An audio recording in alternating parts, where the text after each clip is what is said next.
Hello friends, मेरा नाम कुलदीप है और आप देख रहे हैं साइंटिफिक बाय कुलदीप सोनी। तो फ्रेंड्स, आज मैं आप लोगों से डिस्कस करूंगा आरएच ब्लड ग्रुप सिस्टम के बारे में। इस वीडियो के थ्रू हम लोग डिस्कस करने जा रहे हैं what is the mean of RH blood group system, RH disease क्या होती है जिसका एक नाम और है इरिथ्रोब्लास्टोसिस फीटालिस, या आरएच इनकॉम्पेटिबिलिटी क्या होती है। इसके अलावा ये इरिथ्रोब्लास्टोसिस फीटालिस ईएफ कैसे डेवलप होता है, ईएफ का बॉडी के ऊपर क्या क्या इफेक्ट हो सकता है, और एक आधा क्वेश्चंस भी हम लोग सॉल्व करते हैं। तो चलिए वीडियो को हम लोग स्टार्ट करते हैं। तो सबसे पहले हम लोग जानेंगे कि what is the mean of RH blood group system. तो इससे प्रीवियस वीडियो में हम लोग इन एक टाइप के ब्लड ग्रुप सिस्टम को देखा था। वो कौन सा ब्लड ग्रुप सिस्टम था? वो ब्लड ग्रुप सिस्टम था AB टाइप का, AB या ABO जिसको आप लोग बोलते हो, ABO टाइप का ब्लड ग्रुप सिस्टम।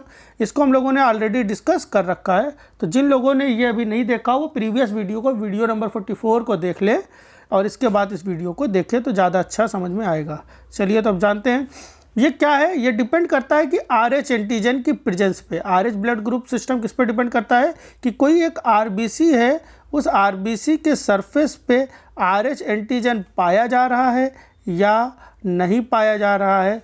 इसके प्रेजेंस और एब्सेंस पे डिपेंड करता है आरएच ब्लड ग्रुप। ठीक है, इसको सबसे पहले आरएच मंकी या राइसस मंकी के केस में देखा गया और इसी के नाम पर इसका आरएच ब्लड ग्रुप सिस्टम पड़ गया नाम। ठीक है, अच्छा, एक इम्पॉर्टेंट बात यह आती है यहाँ पर कि आरएच एंटीजन जो है वो प्रोटीन का बना होता है, जबकि एबीओ टाइप में एंटीजन काहे का बना हुआ था? वो कार्बोहाइड्रेट का नेचर का था, गैलेक्टोज वगैरह था, गैलेक्टोसामीन वगैरह था। तो वो वहाँ पर आप ज़्यादा अच्छे से समझ जाएंगे। दूसरी बात क्या बोले कि this blood group system consist of about 49 type of antigens. इस ब्लड ग्रुप में लगभग 49 टाइप ऑफ एंटीजन्स है, जबकि एबीओ वाले में कितने थे? ए, बी और ओ एंटीजन्स बोल सकते हो, या एब्सेंट, जहाँ पे एंटीजन एब्सेंट था। ठीक है, RH antigen out of which D antigen is most important, मतलब इन 49 लगभग 49 में से डी एंटीजन सबसे इंपॉर्टेंट है। और देखा जाता है कि लगभग 80% में डी एंटीजन पाया जाता है। और अगर डी एंटीजन पाया जाता है तो उसको हम लोग बोलते हैं वो कैसा है? वो आरएच पॉजिटिव है। और बाकी जो 20% बच गए उनके अंदर डी एंटीजन नहीं होता है और वो कैसे होते हैं? RH negative. अगर डी एंटीजन होगा तो उस पर्टिकुलर पर्सन का जीनोटाइप या तो कैपिटल डी हो सकता है या तो कैपिटल डी स्मॉल डी हो सकता है। और अगर RH निगेटिव होगा तो कैसा होगा यहाँ पर जीनोटाइप? स्मॉल डी देखने को मिलेगा। ठीक है, तो यहाँ पर हमको एक बात और पता चली कि RH ब्लड ग्रुप भी लॉ ऑफ डोमिनेंस को फॉलो कर रहा है। ठीक है, चलिए आगे क्या बतला रहा है कि RH डिजीज या इरिथ्रोब्लास्टोसिस फीटालिस होता क्या है। What is the mean of erythroblastosis fetalis हम लोग देखने जा रहे हैं। तो इरिथ्रोब्लास्टोसिस फीटालिस को अगर हम लोग तोड़ते हैं 3 खंड में, तो इरिथ्रोब्लास्ट और फीटल, ठीक है, या फीटालिस फीटस। तो इरिथ्रो मतलब erythrocyte cell, that is RBC। Blastosis मतलब ब्लास्ट हो रहा है, टूट रही हैं, और फिर कहाँ टूट रही है? फीटस के अंदर टूट रही है। तो RBC के टूटने से क्या होगा? रटना कुछ भी नहीं है, एक सिंपल सा आपको पता चल जाना चाहिए कि इरिथ्रोब्लास्टोसिस फीटालिस के केस में क्या होता होगा कि फीटस के अंदर RBC टूटने लगती हैं। टूटती तो हमारे अंदर भी हैं, एक नॉर्मल बॉडी के अंदर भी टूटती हैं, है ना, डिसइंटीग्रेट होती हैं, डिस्ट्रॉय होती हैं, इरिथ्रोलिसिस या हीमोलिसिस होती है। तो वहाँ पर क्या होता है? नॉर्मल केस में इरिथ्रोब्लास्टोसिस या इरिथ्रोलिसिस के केस में क्या होता है? 2 चीज़ें बनती हैं। एक बनता है बाइलिरुबिन, ये नॉर्मल की बात हो रही है, और दूसरा बनता है बाइल वर्डिन। एक बाइलिरुबिन बनता है, दूसरा बाइल वर्डिन बनता है नॉर्मल में। ये बाइलिरुबिन बाइल वर्डिन क्या होता है? बॉडी से फीसस के साथ में जो फीकस है उसको स्पेसिफिक कलर प्रोवाइड कराती है और बॉडी से रिलीज आउट हो जाती हैं। ठीक है, लेकिन अगर यही एबनॉर्मल अमाउंट में बनने लगे, ज़्यादा बनने लगेंगे, तब क्या होगा? तब बड़ी दिक्कत करेगा। होता क्या है कि बाइल वर्डिन, देखो बाइल वर्डिन पहले बनता है, फिर रिड्यूस होकर के बाइलिरुबिन बनता है। ठीक है, तो नॉर्मल में तो ऐसा होता है और बॉडी से एक्सक्रीट आउट होती रहती है, बॉडी से रिलीज आउट होती है थ्रू वेस्ट मटेरियल, जो वेस्ट फूड मटेरियल हम लोग बॉडी से रिलीज करते हैं, एक्सक्रीटा रिलीज करते हैं, उसके थ्रू बॉडी से बाहर निकल जाती है। ठीक है, लेकिन जब भी ये अनकंट्रोल मैनर में होगी तो इसका मतलब क्या होगा? बाइलिरुबिन और बाइल वर्डिन बॉडी में ज़्यादा बनेगा, और बाइलिरुबिन बाइल वर्डिन ज़्यादा बनने लगेगा, ज़्यादा मात्रा में अगर आएगा तो क्या होगा? बोल सकते हो बाइल पिगमेंट ज़्यादा होंगे, जिससे जॉइंडिस होगी, जॉइंटिस होगी, सीवियर जॉइंटिस होगी। सीवियर जॉइंटिस होगी, वो क्या करेगी, आकर के लीवर पे अटैक करेगी। जॉइंटिस का मतलब क्या हो रहा है कि खूब सारा बाइल पिगमेंट बन रहा है। बाइल पिगमेंट क्या होता है, खूब सारा बाइल पिगमेंट ओवरऑल जब एक्सेस में बन जाएगा तो पॉइजन हो जाता है, और पॉइजन सैक हमारी बॉडी का कौन है, लीवर, वो जाके लीवर पे अटैक करेगी। बॉडी में जो पॉइजन सैक है, जो सारे पॉइजन्स को इनकाउंटर करता है, वो कौन है, लीवर है, वहाँ पे अटैक करेगा। और अब वहाँ पर जब अटैक होगा तो फिर लीवर भी डैमेज होने लगेगा, लीवर डैमेज होने लगेगा, हार्ट डैमेज होने लगेगा, हार्ट डैमेज होगा तो किडनी भी डैमेज होने लगेगी। ठीक है, इस तरह से बहुत सारी डैमेजेस क्रिएट हो जाएंगे। ठीक है भाई, तो अब होगा क्या यहाँ पर जरा समझते हैं। इरिथ्रोब्लास्टोसिस फेटालिस में ब्लास्ट या hemolysis of erythrocytes of fetus होगी। It is hemolytic disease of fetus and newborn, तो इसको HDFN बोलते हैं। HDFN क्या है, HDFN कुछ नहीं है, एक ग्रुप है, एक ऐसा ग्रुप है जहाँ पर हीमोलिसिस होती है डिजीज़, यहाँ पर हीमोलिटिक डिजीज़ होती है। कहाँ पर, फीटस के केस में। तो उस ग्रुप में का एक पार्ट है या उस ग्रुप का एक एग्जाम्पल है इरिथ्रोब्लास्टोसिस फेटालिस। इसको हम लोग एलो इम्यून HDFN भी कहते हैं। एलो इम्यून क्या कहते हैं, देखो इम्यूनाइजेशन दो तरह से हो सकती है। जब किसी पर्टिकुलर पर्सन के अंदर उसी की बॉडी के एंटीबॉडीज़, किसी पर्टिकुलर पर्सन की एंटीबॉडीज़ उसी की बॉडी में पाए जाने वाले एंटीजन से रिएक्ट कर जाएं तो बोलेंगे ऑटो इम्यूनाइजेशन हो गया। लेकिन अगर यही दो सेम स्पीसीज़ के बारे में बात हो जाए कि एक स्पीसीज़ का एंटीबॉडी और दूसरे एक स्पीसीज़ के एक मेंबर की एंटीबॉडी और उसी स्पीसीज़ के दूसरे मेंबर का एंटीजन आपस में इंटरैक्ट कर जाएं तो हम लोग इसको बोलते हैं एलो इम्यून। जैसे मदर और फीटस, ये दोनों होंगे तो सेम स्पीसीज़ के, मदर की एंटीबॉडी और फीटस के एंटीजन आपस में इंटरैक्ट कर रहे हैं, तो ये कैसा हो गया, एलो इम्यून डिजीज़ हो गई, एलो इम्यून HDFN हो गया, जिसको एक नाम और दे रहे हैं RH इनकॉम्पैटिबिलिटी। ठीक है, RH इनकॉम्पैटिबिलिटी। अच्छा भाई, फिर क्या बतला रहा है यहाँ पर कि when the mother is negative, कब जनरेट होता है, जब मदर RH निगेटिव हो और फीटस क्या हो, RH पॉजिटिव हो। मदर RH निगेटिव हो, फीटस क्या हो, RH पॉजिटिव हो, तो फीटस क्या करेगा, कुछ इम्यूनोजेनिक रिस्पॉन्स जनरेट कर देगा मदर के अंदर, in the mother during the parturition. Parturition मतलब जब जन्म हो रहा होगा उस ड्यूरेशन में, जन्म के समय मदर के अंदर फीटस क्या करेगा, कुछ इम्यूनोजेनिक रिस्पॉन्स जनरेट करेगा। क्या करेगा, कैसे करेगा, वो पूरा बहुत अच्छे से अभी हम लोग समझेंगे। यहाँ पे बोल क्या रहा है कि यहाँ पर इम्यूनोजेनिक रिस्पॉन्स जो होंगे वो क्या करेंगे, immunogenic response leads to the formation of IgM। Mother की बॉडी में IgM बनेगा और उसके बाद IgG बन जाएंगे। तो जो पूरा सिनेरियो मैं समझा रहा हूँ उसको अपने दिमाग में बैठाते चलिए, अभी आगे और अच्छे से पता चलेगा। ठीक है, in the next foetus is also, अगर अगला फीटस भी RH पॉजिटिव होता है, मतलब वो फीटस के बाद में अगला फीटस जब RH पॉजिटिव होगा तो उस फीटस में इरिथ्रोब्लास्टोसिस फेटालिस हो जाएगी और फीटस की डेथ हो जाएगी। ये तब हो जाएगा जब उसको कोई मेडिकेशन ना दिया गया हो। अगर ऐसा हुआ तो वहाँ पर क्या होगा, वहाँ पे कुछ मेडिकेशंस भी हैं, देखेंगे। अगर केस ज़्यादा सीवियर होता है तो इसी EF को हम लोग क्या कहते हैं, इरिथ्रोब्लास्टोसिस फेटालिस को क्या कहते हैं, हाइड्रोप फेटालिस कहते हैं, जो लगभग 20 to 25% केसेस में देखने को मिलता है इरिथ्रोब्लास्टोसिस फेटालिस के। मतलब 20 to 25% इरिथ्रोब्लास्टोसिस फेटालिस काय में चेंज हो जाता है, हाइड्रोप फेटालिस में। अच्छा, मैंने बोला कि मेडिकल साइंस क्या कर रही है कि उसने क्या किया, रो डी इम्यूनोग्लोब्यूलिन्स बनाए। रो डी इम्यूनोग्लोब्यूलिन्स क्या करती हैं कि जो एंटीबॉडीज़ हैं उनको आकर के एंटीबॉडीज़ जो थी RH के रिस्पेक्ट में एंटीबॉडी जो थी उनको क्या करेंगी, इनहिबिट कर देंगी। एंटीबॉडी जब इनहिबिट हो जाएगी तो ये एंटीबॉडी RH एंटीजन के अगेंस्ट एक्शन नहीं ले पाएगी और इरिथ्रोब्लास्टोसिस फेटालिस जैसा नहीं दिखेगा। ठीक है, तो हम लोगों ने क्या क्या समझा एक बार फिर से समझते हैं, जल्दी से सुन, ध्यान देते हैं, राइम करते हैं। क्या बताया, मदर हो RH निगेटिव और फीटस कैसा हो जाए, RH पॉजिटिव। वो फीटस RH पॉजिटिव कैसा होगा वो भी समझेंगे। फीटस RH पॉजिटिव हो जाए, फिर क्या होगा, फीटस RH पॉजिटिव हो जाएगा, फीटस क्या करेगा, मदर के अंदर कुछ इम्यूनोजेनिक रिस्पॉन्स जनरेट कर देगा, जिसके कारण उसके अंदर पहले IgM बनेगा, फिर IgG नाम की इम्यूनोग्लोबुलिन्स बन जाएंगी। ठीक है, चलिए ज़रा समझते हैं कि ये सब पूरा सिनेरियो कैसे क्रिएट हो रहा होगा। तो होगा क्या कि जो फादर है वो RH पॉजिटिव होगा। ऐसे केस में फादर कैसा होगा, RH पॉजिटिव होगा। फादर RH पॉजिटिव होगा, फादर जो है वो RH पॉजिटिव होंगे, और RH पॉजिटिव होंगे तो उनका जीनोटाइप क्या हो सकता है, इनका जीनोटाइप हो सकता है कैपिटल डी या कैपिटल डी स्मॉल डी, दो हो सकते हैं। और मदर का जीनोटाइप क्या हो सकता है, मदर का जीनोटाइप कितने तरह के हो सकते हैं, 2, 10, 20, 50, 100, 200 ना, केवल कैपिटल डी स्मॉल डी और कुछ नहीं। जब निगेटिव है तो स्मॉल डी होगा, लॉ ऑफ डोमिनेंस को फॉलो कर रहा है।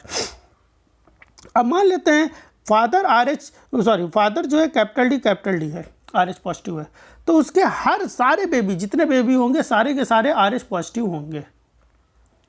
अगर फादर जो है कैपिटल डी स्मॉल डी है तो उसके 50% बेबीज जो होंगे वो RH पॉजिटिव होंगे और 50% कैसे होंगे, RH निगेटिव होंगे। प्रोबेबिलिटी ये कहती है, ठीक है। प्रोबेबिलिटी वगैरह निकालना भी सिखा रखा है।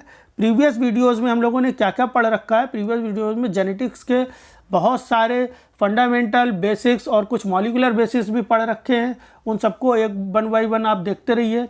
बायोकेमिस्ट्री लगभग पूरी सीरीज़ हम लोगों ने बहुत अच्छे से ख़त्म करी है, लेकिन उसकी वीडियोस तभी ज़्यादा अच्छे समझ में आएंगे जब वीडियो नंबर 1 से स्टार्ट करेंगे, समझने की कोशिश करेंगे। इसके अलावा ये जो भी मैं पढ़ा रहा हूँ इसकी PPT को भी मैं टेलीग्राम पे अपलोड करता हूँ। कोई नई न्यूज़ आती है, कुछ इंपॉर्टेंट न्यूज़ आती है, वो भी टेलीग्राम पे देता रहता हूँ। कुछ कंटेंट्स हैं, अलग अलग कोचिंग्स के नोट्स हैं, बुक्स हैं, वो भी मैं टेलीग्राम पे अपलोड कर देता हूँ। तो आप मेरे टेलीग्राम ग्रुप को भी ज्वाइन कर लीजिएगा। इसके अलावा क्या करना है कि आप उस ग्रुप को शेयर भी करिए इधर उधर, और अलग अलग ग्रुप्स में भी उसको ले जा करके शेयर करिए। तो इतना सपोर्ट आप लोग करते रहिए और आगे हम लोग कॉन्सेप्ट को समझते रहेंगे। क्या बोल रहा है कि अब प्रेगनेंसी हो गई, तो प्रेगनेंसी हो गई तो बेबी कैसा हुआ, RH पॉजिटिव हो गया। बेबी जब RH पॉजिटिव हो गया, बेबी का जन्म होने लगा, बर्थ दैट इज पार्चुरेशन होने लगा। पार्चुरेशन के समय जब फीटल, या बोल सकते हो जो प्लासेंटा है वो डिटैच जब होने लगा, प्लासेंटा अलग होने लगा, तो उस समय कुछ ब्लड बेबी से, वो पर्टिकुलर फीटस से, बेबी से मदर की बॉडी में कुछ ब्लड पहुंच गया। अच्छा, जब ब्लड पहुंचा तो अपने साथ साथ वो क्या लेके पहुंचा, RH एंटीजन को भी लेके पहुंचा। क्यों?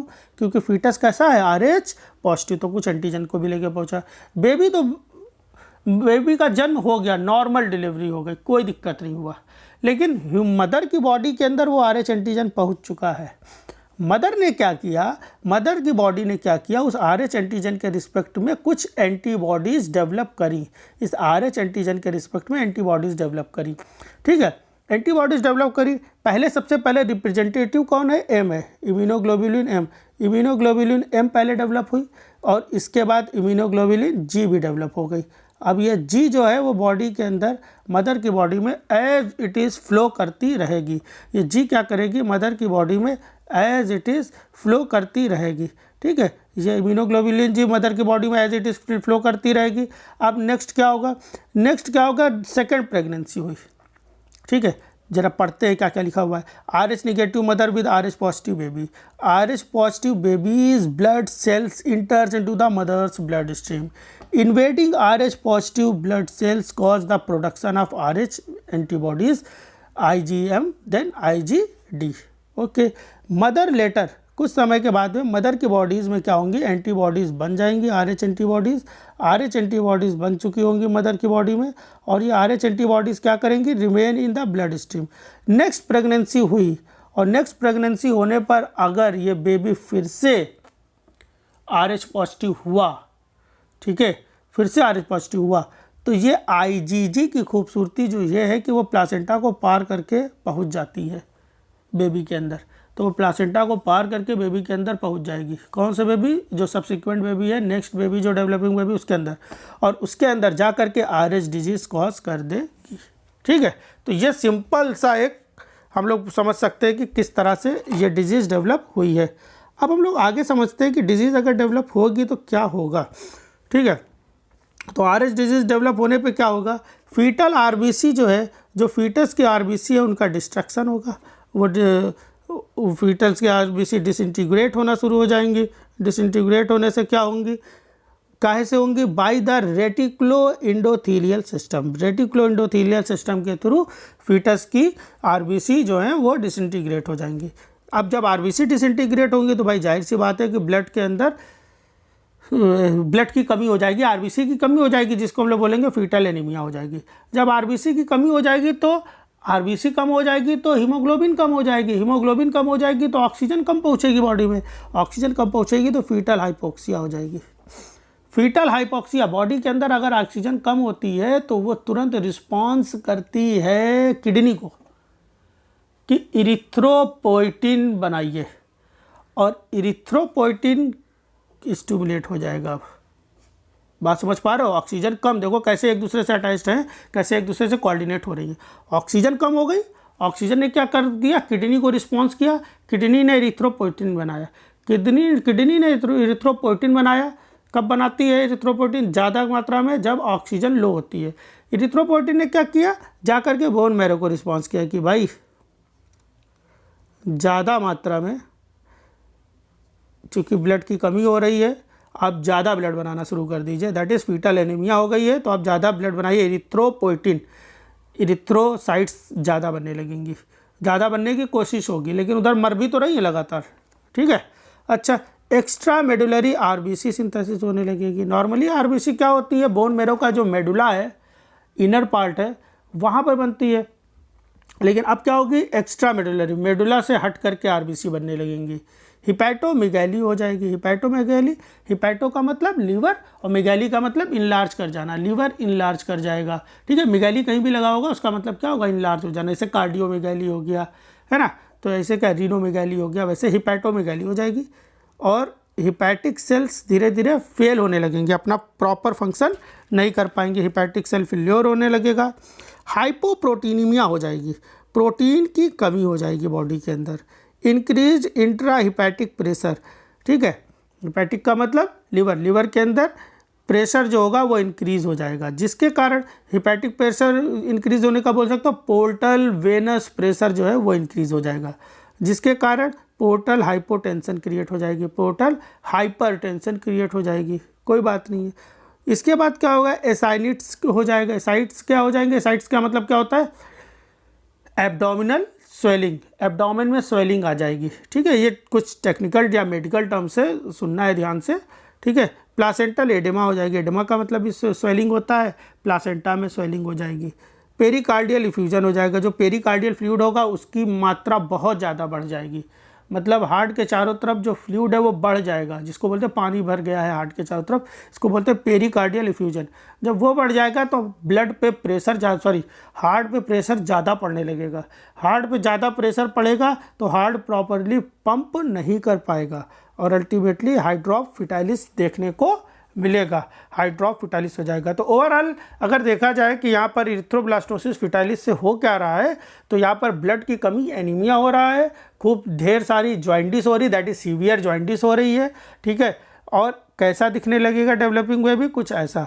ये पहला केस ज़्यादा सीवियर है, पहला केस जो देखने को मिल रहा है यहाँ पर वो क्या है, ज़्यादा सीवियर है, इसको हम लोग बोलेंगे हाइड्रोप फिटाइलिस है। और ये सिंपल इरिथ्रोब्लास्टोसिस फिटाइलिस है, ठीक है, इरिथ्रोब्लास्टोसिस फिटाइलिस है, ठीक है। तो अब एक क्वेश्चन को भी हम लोग यहाँ पे देख लेते हैं। बड़ा सिंपल सा क्वेश्चन है, बहुत सिंपल है, लेकिन क्वेश्चन जरा देखिए पूछा कहाँ गया है। CSIR के एग्ज़ाम में पूछा गया है, CSIR नेट जून 2019 में। बोला जा रहा है new born baby of a mother having blood group AB RH positive and father having blood group O RH negative got mixed with other babies in the hospital.